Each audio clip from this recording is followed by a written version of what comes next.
এইবারের যে বাজেটে আমরা জনজাতিদের অনেক যন্ত্র আছে যেগুলো আমরা কিন্তু অনেকেই জানতাম না, এবং তাদেরকে বাঁচিয়ে রাখার জন্য আমরা এবার 3 কোটি টাকা আমরা এই বাজেটে কিন্তু আমরা দিয়েছি। এবং শুধু তাই নয়, কিছুদিন আগে আপনারা দেখেছেন, আগে আমরা ছোটোবেলার থেকে দেখতাম যে যাত্রা অনুষ্ঠান, সেইগুলো কিন্তু এখন অবলুপ্তির পথে। এইবার আমরা ঠিক করলাম যে না, যে নর্থ ডিস্ট্রিক্ট থেকে ধর্মনগরে আমরা শুরু করলাম। সেখানে আমি নিজেও সেখানে গিয়েছিলাম। আমাদের রাজ্য ভিত্তিক যে যাত্রা অনুষ্ঠান সেটা এখানে আমরা শুরু করেছি। কিছুদিন আগে 2024 যে ডিসেম্বর মাসে নাটক প্রতিযোগিতা রাজ্যভিত্তিক সেটাও হয়েছে। আমরা বলেছি যে পুতুল নাচ সেটাও যেন আগামী দিন হারিয়ে না যায়। ইন্ডিজিনাস যে আমাদের খেলাধুলোগুলো আছে সেই খেলাধুলো যেন না হারিয়ে যায়, তার জন্য আমি আবেদন করেছি এবং অনেক জায়গায় সেগুলো পালনও করছে। শুধু তাই নয়, আমরা আরও যেসব পুরনো যে আমাদের সংস্কৃতিগুলো আছে, আমাদের যে উৎসবগুলো আছে, সেগুলো যেন আরও ভালো করে আমরা পালন করতে পারি, সেই ব্যবস্থা আমরা করছি। আপনারা সবাই জানেন যে আমরা এই আইসিএস ডিপার্টমেন্টের তরফ থেকে কিছুদিন আগে যে এপ্রিল মাসের 2025-এ চারু ও কারুকলা মহাবিদ্যালয়ে আমরা আয়োজন করেছিলাম কারুকলা উৎসব। তাতে করেও আমরা এই যে আর্ট, সেই আর্টটাকেও আমরা বাঁচিয়ে রাখার চেষ্টা করছি। এখন পর্যন্ত তথ্য সংস্কৃতি দপ্তরের উদ্যোগে গত 1 বছরে প্রায় 501টি বিভিন্ন সাংস্কৃতিক কর্মসূচি এখানে পালন করা হয়েছে। সমস্ত ত্রিপুরাতে 122টি ইভেন্টে দপ্তরের পক্ষ থেকে সংগঠিত করা হয়েছে। 101টি সাংস্কৃতিক সংগঠনকে সাংস্কৃতিক অনুষ্ঠান করার জন্য দপ্তরের পক্ষ থেকে আর্থিকভাবে সাহায্য করা হয়েছে। প্রায় 10,000 শিল্পী এর মধ্যে এই যে বিভিন্ন অনুষ্ঠান হয়েছে, মেলা উৎসব হয়েছে, তার মধ্যে পার্টিসিপেট করেছেন 330 জন শিল্পীকে আমরা এই আইসিএ ডিপার্টমেন্টের তরফ থেকে রাজ্যের বাইরেও পাঠানো হয়েছে বিভিন্ন যেসব অনুষ্ঠান হয় সেখানে অংশগ্রহণ করার জন্য। আপনারা শুনে খুশি হবেন যে রাজ্যভিত্তিক একটা কীর্তন যে অনুষ্ঠান, তার জন্য আমরা চিন্তা ভাবনা করছি। আমি আইসিএ ডিপার্টমেন্টকে বলেছি সেটাও যেন করা হয়, তার পরিকল্পনা আমরা নিয়েছি। ভারতের দশেরা, আসামের বিহু, পশ্চিম ভারতের সমুদ্র পূজা, দক্ষিণ ভারতের ওনম এবং নবান্ন উৎসব, এই যে আমরা যে বর্ষ বিদায় এবং বর্ষ যে তাকে নতুনভাবে তাকে গ্রহণ করা, এগুলো কিন্তু সব জায়গায় বিভিন্ন নামে সেগুলো কিন্তু পালন করা হয়।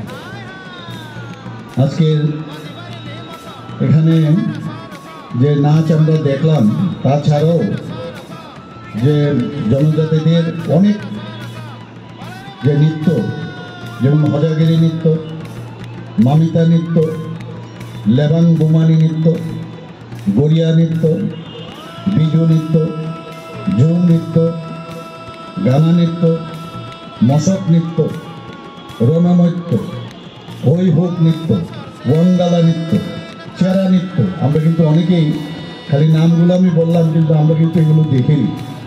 আমি ট্রাইবাল ওয়েলফেয়ার মিনিস্টার মহোদয়কে বলবো যে প্রতিটা নৃত্য আমাদের সেগুলোকে বাঁচিয়ে রাখতে হবে এবং তার প্রচার প্রসারও করার প্রয়োজন। প্রতিটা আমি যে নামগুলো আমি বললাম, হয়তো বা আরও আছে, যেগুলো আমার কাছে ডাটা আছে সেই অনুযায়ী সেগুলোকে পুনরুজ্জীবিত করে ধারাবাহিকভাবে সেটাকে আরও সামনের দিকে এগিয়ে নেওয়ার জন্য যেন এই ডিপার্টমেন্ট থেকে চেষ্টা করা হয়। এবার আমি বিভিন্ন জায়গায় এই বর্ষ বিদায় এবং বর্ষ বরণ উপলক্ষে জনজাতিদের বিভিন্ন উৎসবে আমি গেছি, যেটা আমার পূর্ববর্তী বক্তা বলেছেন, এবং এরকম একটা আনন্দ আমরা অনুভব করি যে ওখানে যাওয়ার পর অনেক কিছু আমরা জানি না, রীতিনীতি, তাদের পোশাক পরিচ্ছদ আলাদা হতে পারে, খাওয়া দাওয়া আলাদা হতে পারে, কিন্তু মনে হয় আমরা সবাই এক। এটা কিন্তু আগে আমরা কিন্তু দেখতে পাই। সেটা এখন আমরা আমাদের সরকারের তরফ থেকে আমরা চেষ্টা করছি, আইসিএ ডিপার্টমেন্টের থেকেও আমরা চেষ্টা করছি যেন আমাদের মধ্যে একটা ঐক্যের যে একটা বাতাবরণ সেটা যেন সৃষ্টি হয়। মাঝে মাঝে আমাদের মধ্যে বিভেদ করার চেষ্টা করা হয়, ডিভাইড অ্যান্ড রুলের যে একটা চিন্তা ভাবনা, যাদের মধ্যে নেগেটিভ মাইন্ড যাদের আছে তারা সারা জীবন আগেও করে গেছেন, এখনও করবেন, কিন্তু এর মধ্যে দিয়ে আমরা চেষ্টা করছি যে সবাইকে নিয়ে আমরা চলা এবং সুখ শান্তি সমৃদ্ধি সেগুলো যেন আমরা সবার জন্য আমরা আনতে পারি আমাদের সরকারের মাধ্যমে, আমাদের কাজের মাধ্যমে। নিশ্চয়ই আমরা সেই কাজটা আমরা করবো এবং আগামী দিনও করব। আজকের এই যে বিশেষ অনুষ্ঠান, সে বিষয়ে আমার পূর্ববর্তী বক্তারা কিন্তু বিস্তারিতভাবে আলোচনা রেখেছেন। আমি কিছু বলার আগে আজকে আপনাদের একটা সুখবর আমি শোনাতে চাই যে আমাদের যশস্বী প্রধানমন্ত্রী Narendra Modi ji prime minister's award for excellence in public অ্যাডমিনিস্ট্রেশনে 5টা ডিস্ট্রিক্টে যে holistic development of district Gomati এবং 5টা ব্লকের মধ্যে এসপিরেশনাল ব্লক গঙ্গানগরকে honourable prime minister Narendra Modi ji prize দিয়েছেন। এই সুখবরটা আপনাদের আমি জানাতে চাই এবং সমস্ত ত্রিপুরাবাসীকে এবং মাননীয় প্রধানমন্ত্রীকে আমি ধন্যবাদ জানাতে চাই। সত্যি একটা আনন্দের বিষয়। বিভিন্ন বিষয়ে আমার পূর্ববর্তী বক্তারা বলেছেন যে আমরা কি করে আস্তে আস্তে করে আমরা এই রাজ্যটাকে সামনের দিকে, যেখানে ডেভেলপমেন্টের বিষয়, সেটাকে কীভাবে ডেভেলপমেন্ট করছি সে বিষয়ে বিস্তারিত আলোচনা হয়েছে। আমরা